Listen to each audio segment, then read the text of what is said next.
अगर आप तुर्की जाना चाहते हैं बीएस के लिए या एमफिल के लिए या पीएचडी के लिए तो आपके पास ये एक सबसे अच्छा स्कॉलरशिप है जिसमें ना तो आपका कोई खर्चा आएगा, ना अप्लाई करने की कोई फ़ी है, ना आइट्स वगैरह चाहिए।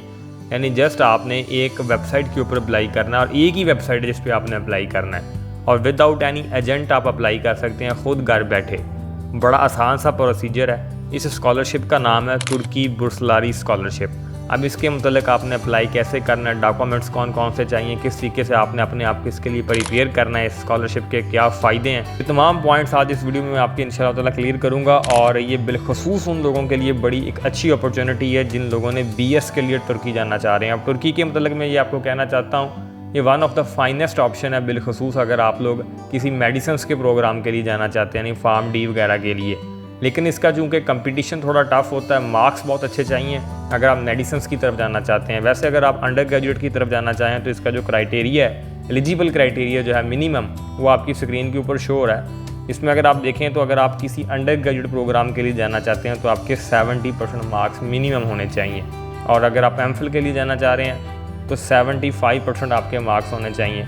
और अगर आप मेडिसिन की तरफ जाना चाह रहे हैं प्रोग्राम तो 90% होने चाहिए। बाकी जो एज है वो अंडर ग्रेजुएट प्रोग्राम के लिए 21 ईयर्स होनी चाहिए और एमफिल के लिए आपकी 30 ईयर्स और पीएचडी के लिए 35 ईयर्स होनी चाहिए। और इस स्कॉलरशिप में ना सिर्फ आप लोगों की ट्यूशन फ़ी कवर होगी बल्कि साथ में आप लोगों को माहाना वजीफ़ा भी दिया जाएगा। यानी कि अगर आप बीएस के लिए वहाँ जाते हैं, किसी भी प्रोग्राम में जाके वहाँ बीएस करते हैं तो आपको माहाना 3500 तुर्किश लीरा मिलेगा, जो कि पाकिस्तानी तकरीबन 30,000 बनते हैं। और इसी तरीके से एमफिल के लिए 5000 तुर्किश लीरा और पीएचडी के लिए 6500 आपको मिलेगा तुर्किश लीरा। ये अब आप अप्रॉक्सीमेटली निकालें, आई थिंक सो एमफिल के लिए 40,000 बनेगा और 55,000 के अराउंड बनेगा पीएचडी के लिए। अब एमफिल के लिए और पीएचडी के लिए और भी बहुत सारी अच्छी अच्छी अपॉर्चुनिटीज़ मौजूद हैं, लेकिन बीएस के लिए बहुत कम अपॉर्चुनिटी स्टूडेंट्स को मिलती हैं। तो तुर्किश स्कॉलरशिप ये जो है ये सबसे बेस्ट अपॉर्चुनिटी है बिलखसूस उन तालिब इल्मों के लिए जो बीएस के स्कॉलरशिप्स के बारे में जानना चाहते हैं। बाकी इसके लिए जो अप्लाई करने का टाइम होता है वो होता है 10 जनवरी से लेकर 20 फरवरी तक। चूँकि अभी ये डेट आनी है तो कबल अज़ वक्त मैं आप लोगों को बता रहा हूँ ताकि तालिब इल्म अपने जो डॉक्यूमेंट्स है वो कवर कर सकें। क्योंकि मोस्टली बच्चे डॉक्यूमेंट्स कवर नहीं कर पाते, अपने कंप्लीट नहीं कर पाते, इस वजह से उनसे बहुत सारी अपॉर्चुनिटीज़ मिस हो जाती हैं।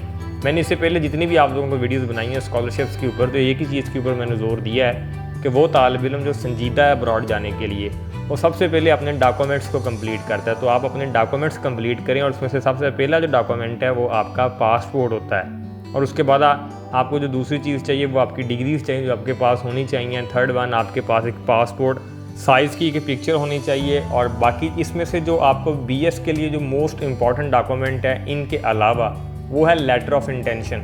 वो एक तरह का मोटिवेशन लेटर होता है जिसमें आपने अपने फर्दर गोल्स वगैरह के बारे में लिखना होता है। उसका इजीली आपको तरीक़ाकार यूट्यूब पे सर्च करेंगे, बहुत सारे लोग आपको बताते हैं, तो वो भी आप अपनी पर्सनल एफर्ट से बड़ी इजीली लिख सकते हैं। तो ये वो रिक्वायर्ड डॉक्यूमेंट्स हैं। और अगर आपने पीएचडी के लिए जाना है तो आपके पास रिसर्च प्रपोजल भी होना चाहिए आपका। और ये सारी चीज़ें आम हैं बिलखसूस एक ऐसे स्टूडेंट के लिए जिसने एमफिल कर रखा है।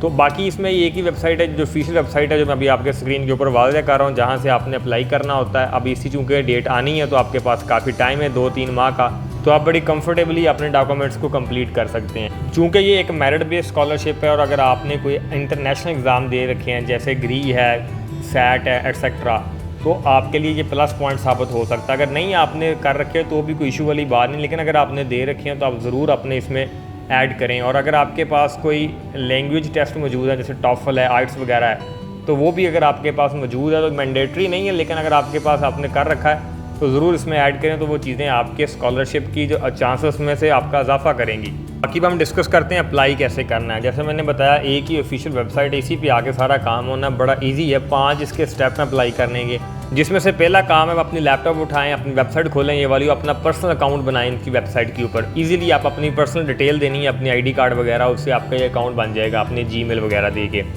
एंड आफ्टर डैट आपको अपने डॉक्यूमेंट्स अपलोड करने होंगे जो मैंने अभी डिस्कस किए हैं। और ये तमाम के तमाम जो डॉक्यूमेंट्स आपने अपलोड करने हैं ये अपने बड़े एहतियात से करने हैं। और इंक्लूडिंग आपकी जितनी भी एक्स्ट्रा करिकुलर एक्टिविटीज़ हैं, अगर उनके भी कोई सर्टिफिकेट आपके पास मौजूद हैं तो वो भी आपने लाजमी अपलोड करने हैं। और उसके बाद आपने यूनिवर्सिटी तलाश करनी है 3rd नंबर पे, और अपना प्रोग्राम जिसमें आप अप्लाई करना चाह रहे हैं। और जो 4th पॉइंट है वो लेटर ऑफ इंटेंट है, जो मैंने ऑलरेडी आपको बताया है कि वो आपने बनाना है और वो आपने अपलोड करना है। और 5th नंबर पे आपको ये है कि आपने अपने डॉक्यूमेंट्स को रिव्यू करना है और तमाम मालूमात जो आपने फिल किए हैं वो तमाम एक्यूरेट है, तो उसके बाद आपने उसे सबमिट करवा देना है। बस इतना सा काम है और आपका अप्लाई हो जाएगा। अब इसके लिए ना तो कोई फ़ी चार्जेस हैं और ना ही इसके लिए कोई और चीज़ें हैं। बाकी इसमें जो 2 चीज़ें हैं वो बताता चलूँ कि एक तो जो बच्चे एमफिल और पीएचडी के लिए अप्लाई करते हैं उनको इंटरव्यू देना पड़ता है। वो इंटरव्यू इतना कोई मुश्किल नहीं होता, आपने जो रिसर्च कर रखी होती है, बिलफर्ज जो एमफिल का स्टूडेंट है जो उसने रिसर्च की होगी, जो उसने थीसिस लिखा होगा, उसी के मुतल्लिक़ आसान से सवालात होते हैं जो आपने डिफेंस कर रखा होता है अपनी प्रेजेंटेशन का एमफिल में। अगर वो अच्छे से आपको पता है तो आप इजीली इसके इंटरव्यू में से आप पास आउट हो सकते हैं। और जो अंडर ग्रेजुएट के स्टूडेंट्स हैं उनको एक टेस्ट देना पड़ता है। टेस्ट बड़ा आसान होता है वो, और 30 नंबर का वो होता है। उसमें बेसिक मैथमेटिक्स के सवालात होते हैं और उस टेस्ट से देख के आपने डरना नहीं है। मैं आप लोगों को जैसे इसकी डेट करीब आएगी तो आपकी वीडियो बना के इस टेस्ट के जो मुख्तलिफ स्टूडेंट्स के रिव्यूज़ हैं वो भी आपको बता दूंगा, कुछ एक्सपीरियंसेस भी आपसे शेयर कर दूंगा। बड़ा ईजी है, अब ये ध्यान में रखें। अगर आप खुद भी सर्च आउट करेंगे तो यूट्यूब पर, सोशल मीडिया के मुख्तलिफ प्लेटफॉर्म्स के ऊपर बहुत सारे लोगों ने अपने मुख्तलिफ रिव्यूज़, अपने वो एक्सपीरियंस शेयर किया हुआ है, जहाँ से आपको ये अंदाज़ा हो जाता है कि ये टेस्ट इंतहाई आसान होता है। आप अगर थोड़ी सी इसकी अच्छे से प्रिपरेशन करें तो बड़ी इजीली इसको आप पास आउट कर सकते हैं और आप ये स्कॉलरशिप विन कर सकते हैं। चूँकि ये मेरिट बेस्ड स्कॉलरशिप है तो थोड़ा बहुत इसमें कंपटीशन तो होता है, लेकिन ऐसा भी नहीं है कि नहीं मिलता। पाकिस्तान में से हर साल कुछ ना कुछ लोग ये ज़रूर अवेल करते हैं और इसके लिए जाते हैं। तो आप अपने डॉक्यूमेंट बना के अप्लाई करें, क्योंकि मोस्टली लोग जो हैं जो अच्छे नंबरों वाले होते हैं वो डॉक्यूमेंट ही बनाते, अप्लाई नहीं कर पाते। तो लिहाजा अगर आप इसके क्राइटेरिया को फुलफ़िल करते हैं तो ज़रूर डॉक्यूमेंट अपने बनाएं और इसके लिए अप्लाई करें। बाकी वीडियो अच्छी लगी हो तो वीडियो को लाइक करें, चैनल लाजमी सब्सक्राइब करें। बाकी बीएस के लिए बहुत सारे और भी स्कॉलरशिप मौजूद हैं, उनमें मैंने ऑलरेडी कुछ वीडियोस अपलोड कर रखी हैं, वो जाके देखें। बाकी इसके बाद जो फर्दर और स्कॉलरशिप्स हैं वो तमाम 1 बाय 1 डिस्कस हो जाएंगे और आप मुझे कमेंट सेक्शन में बताएं अगर आप किसी खास स्कॉलरशिप के बारे में मालूमात लेना चाह रहे हैं। Thank you.